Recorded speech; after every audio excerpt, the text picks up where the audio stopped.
안녕하세요. 네, 안녕하세요. 저는 정신과 의사 이광민이고요. 네. 네. 어제, 오늘 좀 어떠셨나요? 좀 신기하기도 하고 네. 좀 많은 조언을 얻고 해가지고 다짐 같은 것도 좀 많이 했어요. 예를 들어서? 좀 구체적으로 다짐한 게 있어요? 이제 제가 장난을 너무 선을 넘게 치고 해가지고 이제 뭐 장난은 치되 선은 조금 지키면서 그 선이 무슨 선인지 아세요? 그 선을 이제 정확히는 그냥 잘 보고 그죠? 지금 본인 지금 정확하게 잘 모르고 있어요. 네. 나 지금 이게 지금 본인의 가장 큰 문제예요. 모호해요. 내가 뭘 알았다고 하고 다짐을 했다 하고 바뀔 거다라고 하는데 말만 그렇고요. 구체적인 게 없어요.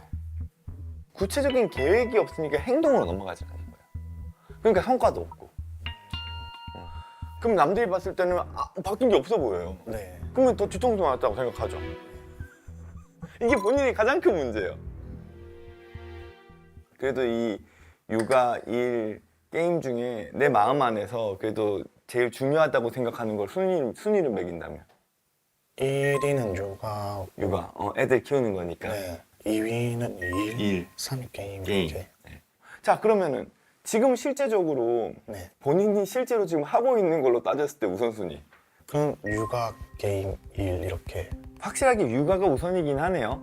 왜 실제적으로 육아는 1번은 항상 동일한데 일과 게임은 마음에서는 일이 먼저인데 실상에서는 게임이 먼저일까요?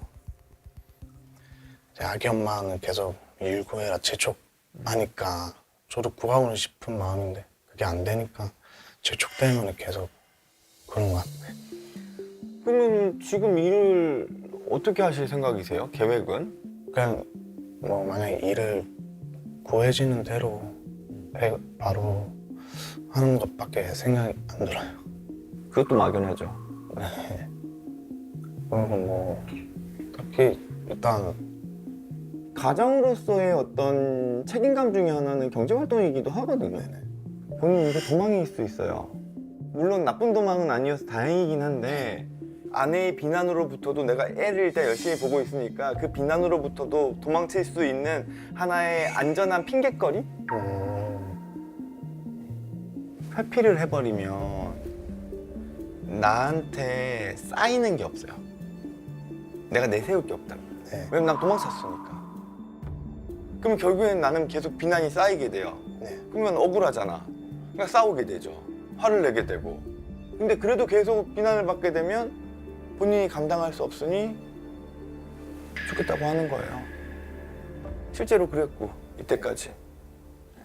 근데 도망을 치는 건 나쁘지 않아요. 칠 수 있어요. 나도 때로는 회피할 때 있으니까. 네. 근데 문제는 그렇다 하더라도 내가 잘못한 게 있으면 내가 일정 부분 거기에 대한 책임을 희생을 해야 되든 받아들여야 돼요. 네. 근데 제일 안 좋은 건 그 누군가가 본인에 대해서 본인의 책임을 물을 때 본인 스스로가 거기서 본인의 삶을 포기하려고 하는 방향으로 가는 거는 용납되지 못해요. 네. 문제가 해결되지도 않아요. 네. 내가 책임져야 되는 영역인데 여기에 대해서 누가 자꾸 지적하니까 밥상 뒤엎는 거랑 비슷하다고요. 오히려 상대방을 때리는 거랑 비슷해요. 네. 폭력이에요, 이거는. 그냥. 난 죽을 마음이 없지만 내가 죽겠다는 것 자체를 나를 소중하게 여기는 사람에게 협박용으로 사용한 거잖아요. 네. 이게 아이한테 가지 않을 거라는 보장은 결코 없어요. 오히려 반복될 가능성이 높죠. 네. 내가 이 아내를 회피하려고 했듯이 아이들한테서 내가 회피하는 행동으로 넘어갈 수 있죠. 그 다음에 아이가 일정 부분 그 책임에 대한 걸 아빠한테 요구하게 되면은 나는 거기서 도망치다가 안 되면 또 죽음을 가지고 아이들을 협박할 수 있어요. 왜냐면 이건 패턴이거든요. 망치로 딱 못을 두드리는 그 정도 딱 느낌 들었어요. 너무 진짜 입원 통틀어서 충격을 먹고 쟤는 회피를 하지 말아야겠다는 그 생각이 더더욱 좀 들었어요. 그러면 본인이 결국엔 나 스스로 그런 극단적인 상황까지 가지 않으려면 네. 회피를 조금 줄여야 돼요.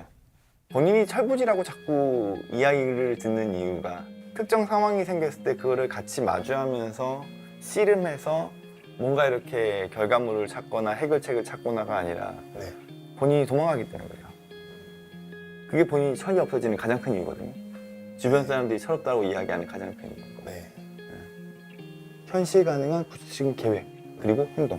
네, 알겠습니다. 오케이? 네. 그럼 본인이 의지 있는 사람으로 바뀔 거예요. 네. 본인에게 남편은 어떤 존재예요? 물론 전 남편이지만 어떤 존재예요? 존재 이중인격. 이중인격? 네, 잘 대화하고 있다가 갑자기 어느 부분에서 어떤 단어 때문에 화가 났는지는 모르겠는데 갑자기 급발진한다던가 애들한테 미안한 감정이나 그런 건 없어? 그냥 그런 건 있어 당연히. 뭐 가자. 얘랑 장난하나? 먹으면서 얘기하자 했잖아. 제가 아이 아빠를 조금 끊는 경우가 있었거든요. 대화할 때. 그러고 나서 뭐 물건을 부수면 다 그냥 뒷수습은 다 제가 해주고. 욱하고 폭력적인 성향은 두 분 다 있어요, 그죠? 네. 그건 인정하셔야 돼요, 그죠? 네. 예, 예. 지금 제일 큰 문제 중에 하나는 본인이 코너에 몰리면은 자기 죽겠다고 협박하죠. 네.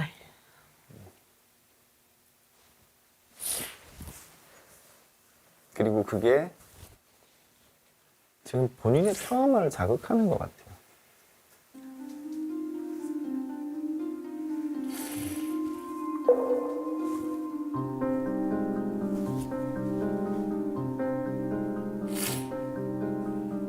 오빠한테 트라우마가 있으시잖아요. 그게 일정 부분 학대와 폭력의 트라우마가 있으신데 그게 일정 부분 트라우마로 인해서 오빠의 그 폭력성이 일정 부분 본인한테 내재화돼 있어요. 본인이 가지고 있는 트라우마 때문에 남편을 자꾸 오빠처럼 만들어요.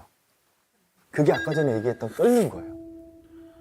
그러면 남편도 사람이니까 욱하고 화내고 물건 부시고 그러면 내 안에서는 과거의 트라우마가 또 자극되니까 남편을 오빠 같은 사람으로 더 만들어버리는 거예요.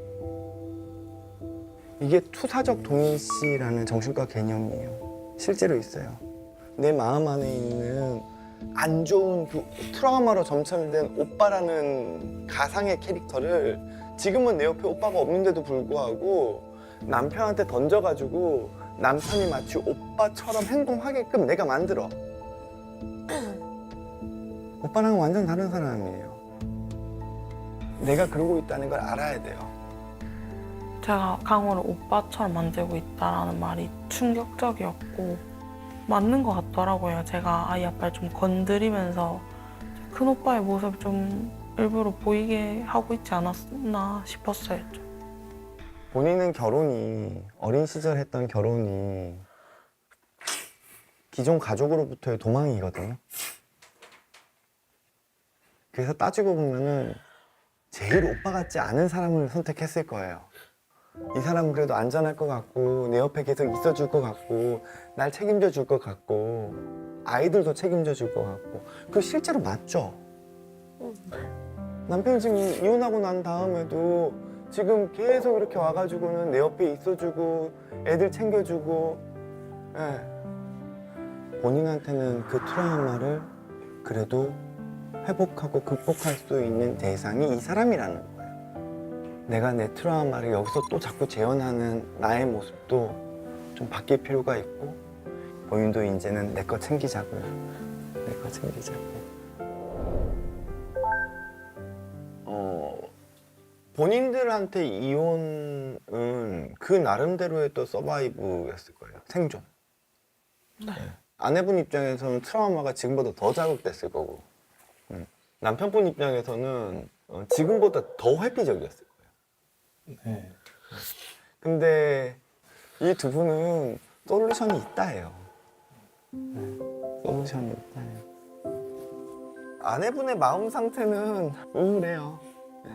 그러니까 나도 모르게 그 누군가한테 의지하고 싶어져요. 그게 아마 남편이었을 거예요. 남편분은 내가 그 누군가를 챙겨주는 거를 기본적으로 가지고 있는 사람이에요. 그렇게 생각하면 두 사람 맞는 거예요, 오히려. 두 분은 같이 사셔야 돼요. 그게 솔루션이에요. 솔직히 말하면 재결합하지 말라고 할 줄 알았는데 재결합이다고 말씀을 해주시니까 기분도 살짝 조금 좋았고 좀 마음을 좀 비웠죠. 또 막상 살면 괜찮아질까라는 생각이 들긴 했어요. 아직 해결되지 않은 문제들이 많고 서로 괜찮아지지 않았는데 다시 살면 진짜 서로의 문제점을 보완하면 잘 살 수 있을까라는 의구심이 들기는 했어요.